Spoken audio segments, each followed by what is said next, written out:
Уағалейкум ассалам. Қалайсың, бауырым? Жақсы, жақсы талғат ет. Өздерің қалайсыңдар? Аман есен жақсы жүріп жатырмыз ақырындап. Аман болыңдаршы. Не жаңалық болып отыр өздеріңде? Жаңалық сол енді. Қазақ бауырларымыздың духын оята алмай жүрміз ғой әлі. Иә, бар ондай. Мына біреу жазып отыр екен, жаңа байқадым. Кәдімгідей керек емес сөздер жазып отыр екен. Сол жерді кіргізіп кәдімгідей сөйлесетінбіз ол баламен. Қалай дейсің? Мына бір жігіт жазып отыр комментарий. Сол жігітті кіргізетін деймін да, арабша жазып қойыпты ғой.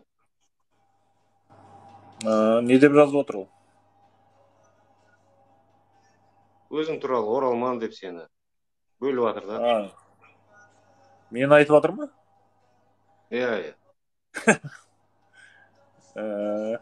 Айта береді ол. Айтады. Оралман болсын, кім болсын, ол бәріміз қазақпыз ғой. Ол ана сауаты жоқ адамдар сөйтіп бөледі олар. Кеңес өкіметінің несімен уланған адамдар. Бізде мен ауыл жағында үлкен кісілер де сөйтіп бөледі андай. Жергілікті қытайлық деп мысалға да. Ол дұрыс емес деп ойлаймын да. Оны кезінде біз сөйтіп бөлуге бөлдіріп тастаған ғой, сөйтіп әтейі біздің арамызға үретік салдырып. Мысалға Назарбаев бар ғой, Назарбаевшы. Елдің бәрі көбісі енді қазіргі жағдайға байланысты критика көп ол кісінің адресіне да, мысалға да. Бірақ 90 жылдары бір құрылтай болды андай. Қазақтардың құрылтайы деген жағына қайттан көшірді ғой, мысалға қандастарымыздың бәрін. Сол кісінің еңбегі зор, өте зор. Бәленбай қазақ шынымен де көшірді ғой. Тарихи отанына. Тарихи отан ғой Қазақстан. Оны енді жоққа шығаруға болмайды ғой, қанша жерден. Қазір айту мүмкін мен. Нұрботсың, анаусың, мынаусың депші.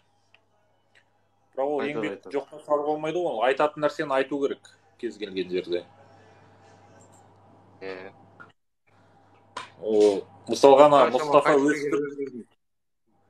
Мұстафа Өзтүрік Түркиядан көшіп келді ғой сол жылдары, есіңізде ме? Таеквондодан мында бәленбай шәкірт тәрбиеледі. Біраз қазақтың рухын көтерді. Ол да сол кезінде сол саясаттың арқасы, сол бәленбай миллион қазақ көшіп келді ғой сол жылдары. Ана Халифа Алтай деген кісі болды, Құранды аударған. Ол кісі де білмеймін қай жақтан көшіп келген, әйтеуір көшіп келді ол кісілерді. Сондай нәрселерді ұмытпауымыз керекпіз ғой. Мен негізі өзім көшіп келген емес, мен жергіліктімін. Мен түбім негізі осы Алматы қаласында туылғанмын өзім. Бірақ мен бөлуге қарсымын да. Көшіп келсе де, не істесе де ол өзіміздің бауырлар, қазақтар.